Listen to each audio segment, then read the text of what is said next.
If you guys are interested in being a member, then click the join button down below to check out the available perks. The first tier is only $1. Thank you to those of you who choose to join.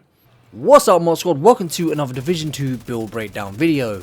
Before we get into the video, if you're already subscribed to me, then don't forget to smash that like button, as it really helps push our videos into the recommended section, which in turn helps the channel grow. Interaction is a big part of what helps us in the YouTube algorithm, and the extra support is very much appreciated. In today's video, I'll showcase one of the strongest assault rifle builds in the game for solo PvE and solo dark zone. In fact, this build is so good you can use it in a team. You guys have already seen in the intro gameplay how good this build is in PvE, so before we talk about this build a little bit more, let's take a minute to watch this clip and see how devastating this build is in PvP.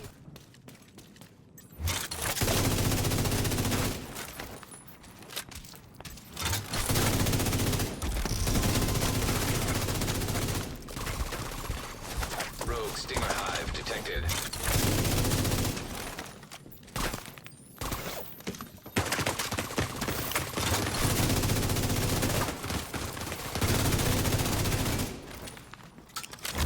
Now that insane clip came courtesy of Beta Slaps, a fellow Division 2 content creator who streams on Twitch, and as you guys saw, he is a beast of a PvP player. In fact, he is one of the 4 who hold the record for the highest legit manhunt on console at 1,302 kills. The link to his Twitch channel will be left in the description below, so make sure you guys head over and drop him a follow and show him some love in the comment section below for helping me out with today's video. Also, if you want to see a little bit more of him in action, then I'll leave some even crazier clips at the end of the video. Today's build has plenty of damage and survivability, and is a build you'd want to play from medium to long range, but it can still be very effective up close, as you've seen showcased via Beta Slaps. To make this build even better at close range combat, I'd suggest combining it with the Eagle Bearer, as the tenacity talent allows you to face tank multiple enemies. At its base, this build has 1.3 million armor, and if that gets burnt through, you'll gain 95% of your base armor back thanks to the Unbreakable talent, so you essentially have over 2 million armor. Now when it comes to this build's damage numbers, you're looking at 585k crits to the head of NPCs and 450k plus to the body, which is perfect for shredding heroic and legendary NPCs. Yes, this build can be used for legendary. When it comes to damage against players in the dark zone, you're hitting 220k headshots and between 150 to 180k plus crits to the body, so this build doesn't struggle in the damage department. These high damage numbers are thanks to the build having 50% plus crit chance and a base crit damage of 195%. Combining these base stats with finisher will give you a total of 235% crit damage and max crit chance. It just means getting into the habit of finishing enemies or enemy skills off with your sidearm. On top of all that crit, this build also has 18% damage to targets out of cover and 8% damage to armor.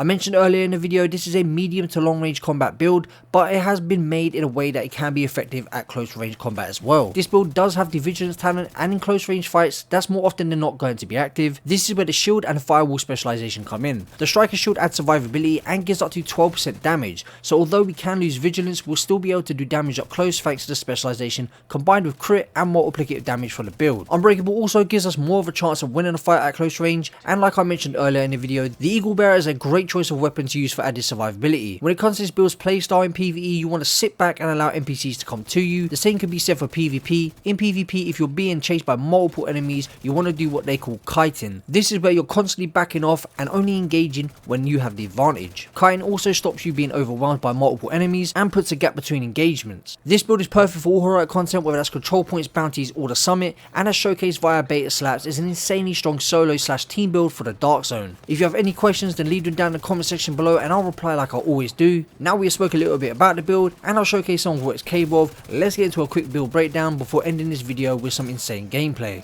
Right guys, starting off with the specialization, and we are using the firewall. Why? Because it's one of the most OP specializations in the game, and it's going to give us insane survivability and it's going to add to our damage. So starting off with a med kit, as you can see, your armor kit recovers 200% armor and 200% health over 10 seconds. Best armor kit in the game, hands down. Every specialization unlocks a special skill or some skill mods, and as you can see, we have the striker shield. We're using this because a shield gives us survivability and it's going to give us damage as well, because anybody who's in the cone radius of this shield will take, say, around 12% damage. I don't believe you can get any higher than that. If you guys have seen any mods that give you higher than 12% total, then let me know in the comment section below. This is also a great specialization to use if you're in a team, as allies deal plus 10% damage to enemies that are within 10 meters of you, so you're essentially boosting your teammates' damage. So pack rushing with this specialization is pretty nutty. You hit that armor kit, you're constantly healing for 5 seconds, and you're helping your teammates deal extra damage. Up next, we have fiery response. On armor break, apply burn to enemies within 5 meters. This is great for PvE and it doesn't apply in in PvP. And finally, we have 30% bonus armor during cover to cover movements. And that is pretty much it for the specialization, guys, and why I'm using it. So let's move on to the build breakdown. Right, guys, starting off with the primary weapon, we have the FAMAS 2010, essentially the meta gun for PvP and somewhat PvE. As you can see, we have 85.6k base damage, 900 RPM, 50 in a magazine, which says it all. We have high base damage, high RPM, and a decent mag size, hence why it's the meta gun. The talent we are using is In Sync. Hitting an enemy grants 15% skill damage for 5 seconds. Using a skill or damaging an enemy with a skill grants 15% plus weapon damage for 5 seconds. Damage increases are doubled while both are active at the same time. Now, when it comes to PvP, you're going to pull up your shield, and that's going to help you proc In Sync. And when it comes to PvE, you can use your shield, but I'd recommend using the striker drone. Looking at the attachments on this weapon, we have 5% crit chance on the scope, 5% crit chance on the laser pointer, 5% crit damage on the flash hider, and the magazine gives us the extra 20 rounds, minus 10% reload speed. Now, this is another weapon you can use for your primary, that being the Eagle Bearer if you have it. This is a great weapon for PvE and PvP. I've seen some people say some weird stuff like it's just not a good gun, but any gun that gives you an insane amount of damage resistance up to 80% is a good gun in my book. Eagle Strike's accuracy increases as you continuously fire up to 30%. Headshot kills grant tenacity buff for 15 seconds. The strength of tenacity is increased by 1% for body shots and 5% for headshots. And I just recommend going for headshots in PvE and PvP anyway. Tenacity, 40 to 80% of damage taken is delayed until the buff expires. All of the total delayed damage is reduced for each enemy killed while the buff is active, up to 100% within 3 kills. Looking at the attachments, we have 5% crit chance on the scope, 10% weapon handling on the grip. On the muzzle, we have 15% critical hit damage, and the magazine gives us the extra 30 rounds, giving us a 60 round magazine. Moving on to the gear pieces now, guys, and we start off with the Coyote's Mask, one of the best exotics in the game. It gives us 25% critical hit damage within 0 to 15 meters, 15 meters to 25 meters, plus 10% critical hit damage and plus 10% critical hit chance, and 25 meters plus is plus 25% critical hit chance. Now, this is not only good for you as a solo player, but it benefits your team as well. So not only does our specialization help boost our allies' damage, but this mask is doing it as well. Because as you can see, Pack Instincts, you and all allies gain a bonus based on the distance of the last enemy you hit. When it comes to the stats, we have 15% weapon damage, 6% crit chance, 12% crit damage, and then 12% crit damage via a mod. Moving on to our chest piece, we have a Fenris chest piece giving us 10% assault rifle damage, we have 15% weapon damage, 12% critical hit damage, and 4.6% crit chance, and then 12% crit damage via a mod. And we have the Unbreakable talent, which is going to give us 90% of our base armor back if our armor breaks, essentially giving us 2 million armor and a second life. Onto our holster, we have a Seska holster giving us 10% critical hit chance. We have 170k armor, so maxed out armor, 12% critical hit damage, and 6% crit chance. We have a Group of Sombra backpack giving us 15% critical hit damage. We have 170k armor, 10% headshot damage, which I would like to be 12% critical hit damage, 5.6% crit chance, and 12% critical hit damage via mod. Then we have the Vigilance talent, increases total weapon damage by 25%, taking damage disables this buff for 4 seconds. This talent also stays active if you take damage while you have bonus armor.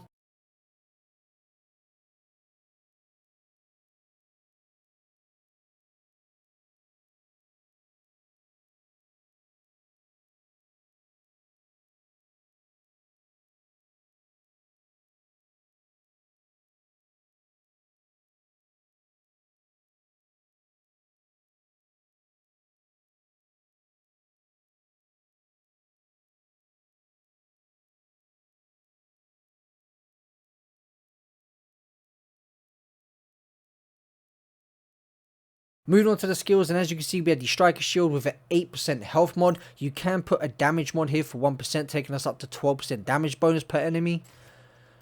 The next mod, 4.6% shield health, and then finally 5% damage bonus. I've not seen any higher than 5%. I can see a little bit of a gap on the end of that mod, so maybe you can get 6%. If anyone has seen anything higher than 5%, let me know in the comment section below. Moving on to our next skill, which is the Striker Drone. This is what I would recommend for PvE, just to help us keep that instinct up constantly. When it comes to the mods on this, we have 7.5% duration. The longer it lasts, the better. That's what she said. And then for your last slot, you want to use a damage mod instead of a damage reduction mod.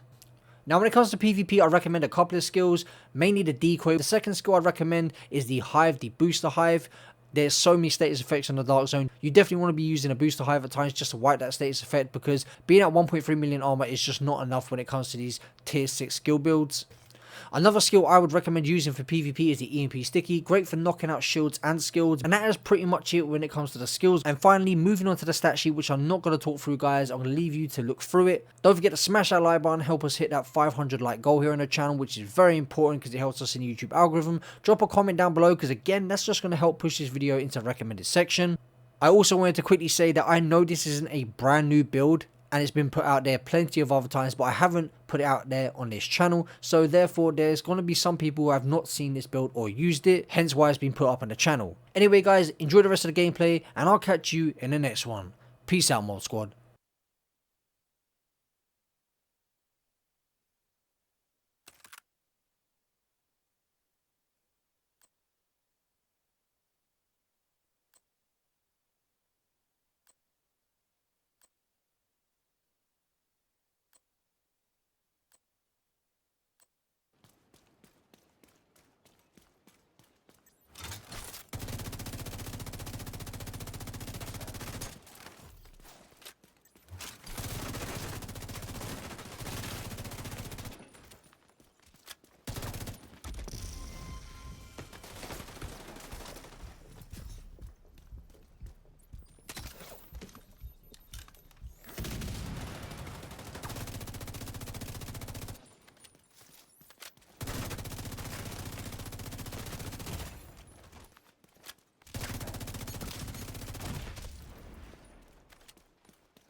Rogue Stinger Hive